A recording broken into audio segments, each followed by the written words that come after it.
Bienvenue dans le temps d'inspiration, moment de partage, de motivation et d'édification. Alors, je suis dans la joie de nous retrouver pour une fois aujourd'hui. Nous continuons à aborder ce sujet que nous savons bien. Un sujet qu'on aborde comme une question de savoir c'est qui les vainqueurs. Alors, nous sommes en train de parler de cette histoire de David et Goliath. Je tiens vraiment à signaler, à dire encore, à marteler là-dessus, que nous savons déjà les vainqueurs étaient David. Mais ce qui nous pousse à poser la question, c'est parce que nous voulons savoir quelle a été la cause. Qu'est-ce que David a fait? Quelle a été la cause principale, la cause majeure qui a fait que David soit le vainqueur? Voilà pourquoi pendant tout ce temps, nous avons pris le temps d'expliquer, de chercher à comprendre ce que David a fait ou quelle a été la cause principale qui a fait qu'au-delà de tout, lui le petit soit le vainqueur face à celui qui est le plus grand qu'on appelle Goliath. Alors la fois dernière, nous avons eu le temps d'expliquer, de chercher la cause. Nous avons dit que l'une des choses qui a fait en sorte que David soit le vainqueur, c'est que le cœur de David déjà au départ était disposé pour servir le Seigneur. Le cœur de David était prêt de travailler dans la mission du Seigneur. David n'était pas là pour travailler pour son propre intérêt. David était toujours prêt. Et on l'a illustré en voyant que David était prêt à combattre Goliath parce que Goliath insultait les peuples de l'Éternel. Le cœur de David était vraiment collé par rapport à la mission de Dieu. Aujourd'hui, on va essayer de continuer en lisant encore un autre texte. Je crois que le Seigneur va nous faire du bien. Prenons 1 Samuel chapitre 17 à partir du verset 45 jusqu'au verset 47. 1 Samuel chapitre 17 à partir du verset 45 jusqu'au verset 47, je lis au nom de Jésus. David dit aux Philistins, « Tu marches contre moi avec l'épée, la lance, le javelot. Et moi, je marche contre toi au nom de l'Éternel Dieu des armées, du Dieu d'Israël que tu as insulté. Aujourd'hui, l'Éternel te livrera entre mes mains, je t'abattrai et je te couperai la tête. Aujourd'hui, je donnerai les cadavres au camp des Philistins, aux oiseaux du ciel, aux animaux de la terre, et toute la terre saura qu'Israël a un Dieu.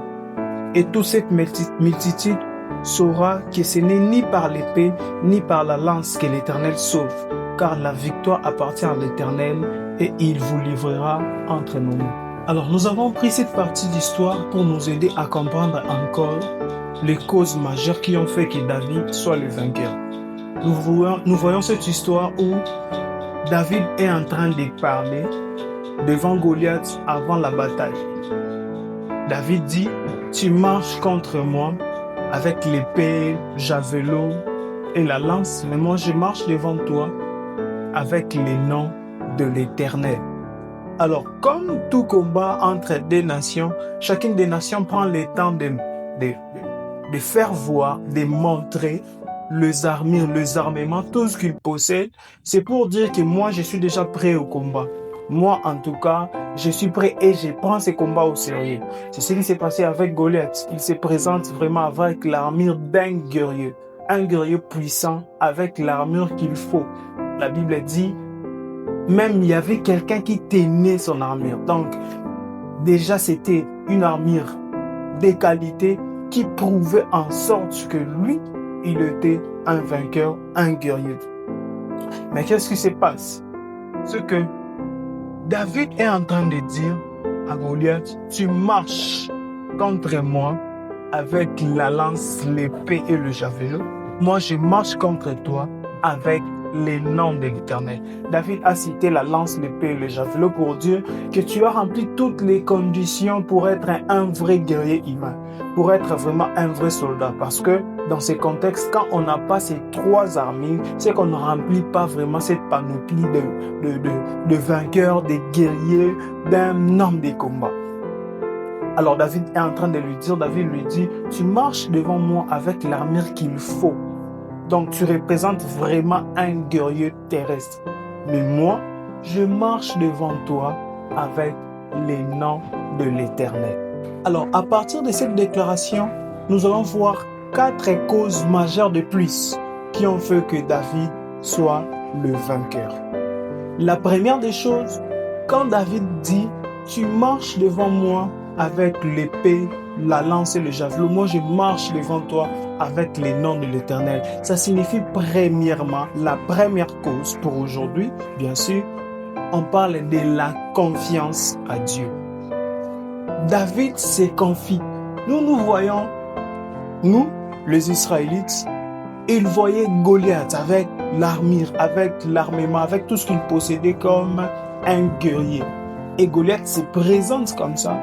Il dit, moi je suis prêt à vaincre toi David, à vaincre celui qui se présentera comme le guerrier, comme le puissant pour Israël. Moi je suis prêt à le vaincre avec tout ce que moi je possède comme armement, comme armure, la lance, javelot, tout ça, tout ce que j'ai. Je veux le vaincre à partir de ce que moi j'ai maintenant.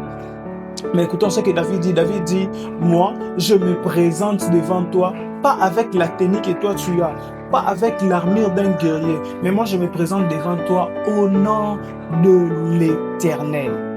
Rappelons-nous tout au début, la première fois qu'on a commencé à aborder ce sujet, nous avons lu le texte où la Bible dit que le combat est spirituel. Le combat n'est pas quelque chose de physique. La Bible dit nous renversons d'abord les forteresses. Nous renversons ceux qui sont intérieurs d'abord. Voilà pourquoi David dit, ce qui va donner la victoire, ce n'est pas ce que moi je vais avoir entre mes mains, mais ce qui va donner la victoire, c'est ce qui est dans mon intérieur, c'est la croyance que je sais, l'information que je garde. Je sais qui est l'Éternel et je lui fais confiance. Je sais que lui, il va me donner la victoire. David avait cette confiance à Dieu et lorsque tout le monde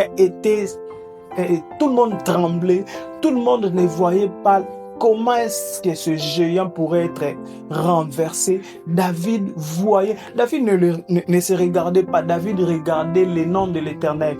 Il dit, parce que tu as insulté l'Éternel, aujourd'hui, l'Éternel donnera ton corps, ton cadavre là, l'Éternel va le donner aux oiseaux et les oiseaux vont le manger. Parce que David avait confiance, pleinement confiance à Dieu. Il ne croyait même pas que Goliath pourrait le terrasser. Bien-aimés, ce qui nous rend vainqueurs face aux obstacles de la vie, c'est d'abord la confiance à notre Dieu. La confiance, c'est avoir cette certitude intérieure de dire que peu importe ce qui va se passer, peu importe les réalités, je sais que l'Éternel, je sais à celui que moi j'écris, je sais qu'il est puissant. Il a déjà réalisé de grandes choses. Il continue à réaliser de grandes choses. Voilà pourquoi, peu importe ce qui se passe, moi je continue à croire, je continue à avoir confiance. Même lorsque les autres n'arrivent plus à croire, même lorsque tout Israël est terrassé, tout Israël est effrayé en regardant la taille de Goliath, en regardant tout ce que Goliath possède. Mais la confiance à Dieu était quelque chose que David avait retenu de plus fort. Bien-aimés, ayons confiance à Dieu. Notre Dieu mérite. Il mérite d'avoir cette confiance. Il mérite. Si nous nous sommes confiés peut-être aux hommes, ils nous ont déçus, ils nous ont trahis un jour. Il y a un Dieu qui ne trahit jamais, qui reste fidèle, fidèle à ses moyens, fidèle à sa façon de faire, fidèle à sa façon de réaliser les choses. Et il n'y a aucune chose qui se tient au-devant de lui. Il n'y a aucune chose qui résiste devant lui. Même lorsque Goliath est plus grand, plus géant, le nom de l'Éternel peut renverser les plus grands et les plus géants. La deuxième des choses, c'est que David savait qui était l'Éternel. C'est très important de savoir qui est celui qui t'a choisi, qui est celui qui t'accompagne. Vous savez, on arrive à certaines étapes de la vie où on commence à manquer la confiance, on n'arrive plus à croire. La Bible dit un jour, celui qui avait dit que voici l'agneau de Dieu qui ôte les péchés du monde. Mais parce qu'il était emprisonné, il a appelé ses disciples et les a dit, bon, allez demander à cet homme que j'avais dit que c'est lui l'agneau. Demandez-lui, est-ce que c'est vraiment lui le Messie ou nous devons encore attendre un autre Messie? Il y a eu certaines personnes dans la Bible qui ont baissé dans leur confiance à Dieu parce qu'il y a eu beaucoup de choses. Mais la Bible dit, ceux qui connaîtront l'Éternel, ceux qui connaîtront leur Dieu, agiront avec fermeté. Donc, ça signifie que la connaissance canalise nos actions. La connaissance est un pouvoir que nous avons qui nous permet d'agir. Et cette connaissance, quand on a une connaissance élevée, du coup, on a les résultats élevés. Quand on a une connaissance très forte, du coup, on a aussi des actions qui seront fortes. La connaissance canalise nos actions. Parce que la seule personne ce jour-là qui était prêt à affronter Goliath, la seule personne ce jour-là qui n'était pas effrayé, c'était David. Il était effrayé. Il n'était pas effrayé, pourquoi? Parce que David était fort. Non, on dit d'ailleurs qu'il était petit et Goliath était un géant. Mais la chose qui a fait que David croit, la chose qui a fait que David dise bon, moi je vais combattre et puis je vais vaincre. Pourquoi? Parce que David connaissait l'Éternel. Bien-aimés frères et sœurs, le diable ne va pas combattre la force physique que tu as. Le diable ne va pas combattre, je ne sais pas moi, ce que tu possèdes. Le diable va d'abord combattre ce que tu sais. Pourquoi? Parce que la Bible dit, la foi vient de ce qu'on entend et ce qu'on entend vient de la parole de Dieu. Je sais, mais on commence d'abord à dire que la foi vient de ce qu'on entend. Ça signifie quoi? Ça signifie toute information que nous écoutons. Toute information que nous enregistrons crée en nous une certaine croyance et on se dit, je peux arriver à croire à ça parce que je l'ai écouté. Oh, combien des histoires, combien de choses que nous avons écoutées tant que petits et nous l'avons retenu jusqu'à aujourd'hui. Parce qu'il y a certaines informations, certaines connaissances qui ont canalisé notre savoir, qui ont canalisé nos actions jusqu'à aujourd'hui. La seule personne qui était prête à combattre, c'est celui qui connaissait l'Éternel. Quand tu connais l'Éternel, tu sais qui il est. Tu n'auras pas peur de ce qui se passe. Alors comment David connaît le Seigneur? Comment David connaît l'Éternel? Parce que David a une histoire avec lui. Parce que l'Éternel a choisi David déjà. David était dans la bergerie et l'action s'est passée à la maison. Lui n'était pas là. On est venu prendre David, le ramener jusqu'à la maison. On l'a oint, on lui dit qu'il sera roi d'Israël. Et là-bas dans la bergerie, il vivait des expériences avec Dieu. Il était là, Dieu l'accompagnait lorsqu'il arrachait la brebis entre les mains ou la bouche de l'ours ou du lion. Dieu était là, Dieu accompagnait David. Tout ce que David vivait était une expérience qui permet en sorte que David fasse monter sa connaissance de Dieu. Et ce jour-là, il dit, le Dieu qui m'a délivré entre les mains de l'ours et de lion sera ce même Dieu qui va me délivrer entre les mains de ces Philistins. Bien-aimés, prenons le temps de connaître notre Dieu. Certainement, on ne connaîtra pas Dieu dans toute sa profondeur, comment il est. Mais Christ est la face du Dieu vivant. Christ est la révélation de la gloire de Dieu. Alors Christ s'est fait voir aussi au travers de sa parole. Quand on prend le temps de regarder la parole, on prend le temps de regarder Dieu. Quand on prend le temps de lire, de consulter sa parole, c'est une façon où nous voulons contempler, où nous voulons regarder Dieu afin de comprendre qui il est. Et du coup, quand on se mettra à comprendre Dieu, c'est par là que nous aurons des armes, nous aurons de quoi dire face à l'obstacle qui se présente au devant de nous. La Bible dit ce jour-là, dans le désert, Christ n'a pas présenté autre chose que la parole. Alors que le diable l'a mené dans les paroles, Christ a parlé aussi. Si tu connais la parole de Dieu, oui, la Bible dit déjà dans le livre d'Éphésiens que prenez aussi l'épée qui est la parole de l'évangile. Donc, c'est une arme qui nous aide aussi à combattre. Si tu veux combattre et être vainqueur face à tout ce qui se passe dans ta vie, soit celui qui connaît la parole, soit celui qui s'investit dans la parole de Dieu, soit celui qui garde la parole de Dieu, où les paroles de Dieu bouillonnent tellement en lui. Parce que la Bible dit, c'est par l'abondance du cœur que la bouche parle. Si ton cœur est plein de la parole de Dieu, tu arriveras à déclarer la parole. La troisième des choses, c'est que l'Éternel était sa priorité. Très important. L'Éternel était la priorité de David. Vous savez, l'une des choses qui font en sorte que Dieu soit prêt à nous donner ce qu'il a réservé pour nous, je l'avais dit d'ailleurs précédemment, l'une des choses qui fait en sorte que Dieu soit prêt à nous donner, c'est quand il regarde d'abord l'état de nos cœurs. C'est Jacques qui le dit, je le répète encore, vous priez ou vous demandez, vous ne recevez pas parce que vous priez mal dans le but de satisfaire vos besoins. Il y a quelque chose, il y a une histoire qui, quand je le pense, je me dis, mais comment ça s'est passé comme ça? C'est l'histoire de Daniel. Daniel est en train de prier et à un moment, Dieu est venu lui dire, l'ange est venu lui dire que Daniel, les jours où tu as décidé de prier, l'Éternel t'avait déjà répondu. Oh. Mais si c'était comme ça, si Dieu avait déjà répondu avant que je prie, pourquoi Dieu m'a laissé prier? Pourquoi pas l'ange était venu directement pour dire à Daniel, non, ne prie plus. Laisse, ne prie plus. Parce que Dieu t'a déjà répondu, laisse, ne prie plus et fais autre chose. Mais Dieu a laissé que Daniel prie. Et ce qui se passe, Dieu a décidé. Dieu s'est permis en sorte que son ange soit retenu par un démon jusqu'à ce que l'ange Michael vienne le délivrer. Pourquoi pendant tout ce temps, Dieu ne disait pas à Daniel, non, laisse d'abord, parce que tu voulais prier pour ça, alors moi je l'ai déjà réalisé. Parce que il y a quelque chose de plus que Dieu a toujours souhaité lorsque nous prions. Bien-aimés frères et sœurs, la chose la plus facile que Dieu peut faire, c'est de nous répondre quand nous prions. Même quand tu te dis, pourquoi j'ai prié, mais la chose que j'ai pris tarde à s'accomplir. La chose la plus facile que Dieu peut faire, c'est de répondre à nos prières. Mais pourquoi nous voyons que ça traîne? Parce qu'il y a quelque chose que Dieu souhaite.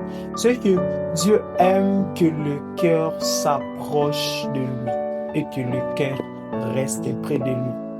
La plus grande définition de la prière, c'est David qui l'a dit. David dit, je lève à toi mon âme. La prière, ce n'est pas d'abord demander. La prière, c'est d'élever d'abord son âme à Dieu. Dieu aime que le cœur s'attache à lui. Dieu aime une relation permanente. Voilà pourquoi, même lorsque, avant que Daniel prie, il a déjà donné la réponse. Il dit, il va quand même prier parce que c'est une opportunité que son cœur s'approche de moi. C'est ce qui se passe avec David. Dieu l'appelle David l'homme selon son cœur parce que ce n'est pas parce que David ne péchait point, mais c'est parce que David était prêt à rester avec son cœur dans la présence de Dieu. C'était la chose la plus importante. Écoutons ce qu'il dit dans Psaume chapitre 23. Il dit, l'Éternel est mon berger, je ne manquerai de rien. Au fait, il est en train de louer l'Éternel et il est en train de louer les eaux faites de l'Éternel. À un moment, il dit, il me conduit dans les eaux paisibles, il restaure mon âme. Il est en train de citer ce qu'il bénéficie en restant dans la bergerie de l'Éternel. Donc, c'est une façon de louer ce que l'Éternel fait pour lui. Mais avant de commencer à le louer, il dit d'abord l'Éternel est mon berger. Ça signifie que la cause de tout ce que je vais dire après, c'est parce que l'Éternel est mon berger. Et pendant toute la vie de David, David était prêt à tout oublier pour rester dans la présence de Dieu. Il dit, la chose que je désire ardemment au fond de mon cœur, c'est que je vais habiter dans la maison de l'Éternel pour contempler sa gloire. David était déjà roi. David avait tout. Il possédait tout. Mais il dit, pour moi, la meilleure des choses que je souhaite, c'est de rester dans la présence de l'Éternel pour contempler sa gloire, pour regarder tous les jours sa gloire. Alors, si l'Éternel n'est pas la priorité pour ta vie, c'est que tu ne seras pas un bon gérant, tu ne seras pas un bon étendard, tu ne seras pas un bon fidèle et serviteur. Tu n'arriveras pas à gérer ce qu'il va te donner. La chose la plus importante, il ne faut pas s'accrocher au résultat, mais il faut s'accrocher à celui qui donne le résultat. Ce qui a fait la différence entre David et les autres, c'est parce que les autres étaient prêts pour leur propre intérêt, mais David était prêt pour l'intérêt de l'Éternel. Je sais que le Seigneur va te bénir, je sais que le Seigneur va accomplir de grandes choses dans ta vie. Mais s'il te plaît, ne t'accroche pas. Si tu veux vaincre, ne t'accroche pas aux promesses de l'Éternel. Accroche-toi à celui qui a donné des promesses. Ne t'accroche pas aux résultats. Accroche-toi à celui qui réalise des choses dans ta vie. Parce que celui-là, c'est la source intarissable. S'il te donne la chose aujourd'hui, que cette chose finit, n'aie pas peur. Il va encore te redonner. Il dit, quand vous priez, demandez aussi le pain quotidien. C'est un pain quotidien. Quand ça finit aujourd'hui, demandez encore demain parce que moi, je suis la source intarissable. Que ton cœur ne soit pas attaché au résultat, mais que ton cœur soit attaché à celui qui donne le résultat. La quatrième des choses, c'est il prenait chaque réalité comme une opportunité de louer Dieu et de comprendre sa leçon. Chaque opportunité qui s'est présentée devant David, que ce soit chaque réalité qui se présente, que ce soit une réalité mauvaise ou une réalité bonne, pour David était une opportunité d'abord de louer Dieu et deuxièmement de comprendre sa leçon. Écoutons ce qu'il dit dans Psaume chapitre 8, les versets 4 et les versets 5. Quand je contemple le ciel, ouvrage de tes mains, la lune et les étoiles que tu as créées, qu'est-ce que l'homme pour que tu te souviennes de lui? C'est très fort. Je nous signale que David écrit ces psaumes quand il était d'abord berger. Il n'est même pas roi d'Israël. Il est d'abord berger dans la bergerie. Et écoutons ce qui se passe. C'est une expérience quand David regarde. Il regarde la lune, il regarde les étoiles. Donc ça signifie que c'est un moment où David dormait à la belle étoile. Ça signifie qu'il dormait sans toit. Il dormait dehors avec les brebis. C'est un moment où, ce n'est pas un moment où on peut se réjouir, c'est un moment où on souffre. Les vents, la nuit, tout ça se passe. Toi, tu es dehors. Tu n'es pas sous les toits, mais tu es dehors. Alors pour moi et toi, ça sera peut-être un moment de pleurer, un moment de se dire, Seigneur, tu m'as laissé, Seigneur, pourquoi vraiment je dors comme ça, je surveille les brebis, alors que mes frères sont en train de faire autre chose. Moi, ici, je suis en train de souffrir. C'est pas ce que David dit. David, quand il dort comme ça, ça lui permet de regarder, de contempler les étoiles, la lune, de contempler l'ouvrage de l'Éternel. Il s'est dit, bon, si c'est toi qui as créé tout ça, parce que tu as décidé de le créer, alors moi, qu'est-ce que je serai? Qu'est-ce que moi je représente devant toi? Donc, David, de l'autre part, il est en train de se souvenir de ce que le Seigneur a accompli. Il s'est dit, moi qui suis un berger, je suis d'ailleurs, je regarde ce qui s'est passé, je regarde l'ouvrage de tes mains, la ligne, les étoiles, mais tu m'as choisi, tu m'as oint, tu as amené un prophète qui vient de loin pour me oindre. Il me dit que je serai roi d'Israël. Comment ça, toi, tu t'es souvenu de moi? David est en train de louer le Seigneur. Il ne prend pas de réalité. Ça, c'est une réalité bizarre. J'aime un homme de Dieu qui dit Azoaka Kembo Lolengenyo Swalini. Ça signifie qu'il n'y a pas une réalité où Dieu va se dire, bon, parce que c'est une réalité bizarre, ici, on ne veut pas me louer. Dieu attend les louanges, l'adoration dans toutes les réalités que l'homme peut traverser. Et la deuxième des choses, David prend cette réalité comme une opportunité afin de comprendre les leçons du Seigneur. Vous savez, dans l'école de Dieu, on ne monte pas des classes parce qu'on a réussi. On monte des classes supérieures parce qu'on a compris. Derrière tout ce que tu vas voir, tu vas vivre comme réalité, souviens-toi. Cherche à comprendre les leçons de Dieu. Pourquoi? Parce que Dieu vise quelque chose. Dieu veut en sorte que tu grandisses, que tu aies vraiment cette maturité afin de bien gérer ce qu'il va te donner. Alors cette maturité, on l'acquiert comment? On l'acquiert quand on tire des leçons face à toute réalité qui se présente au-devant de nous. Même quand ce sont des réalités mauvaises. Cherche à comprendre la volonté de Dieu. C'est pour t'enseigner, c'est pour te donner les informations qu'il faut. Ça va te permettre de grandir, d'aller plus loin. Et cesse de voir que le diable, cesse de pleurnicher devant tout ce qui se passe. Cherche aussi à comprendre les leçons de Dieu et à louer le Seigneur. J'aimerais que nous clôturons encore aujourd'hui par une prière, clôturer cette série d'enseignements par une prière, et je crois que le Seigneur les rendra possibles dans la vie d'une personne. Alors je prie au nom de Jésus que tu sois capable de comprendre les causes qui vont te rendre vainqueur. Le vainqueur, ce n'est pas seulement celui que nous voyons.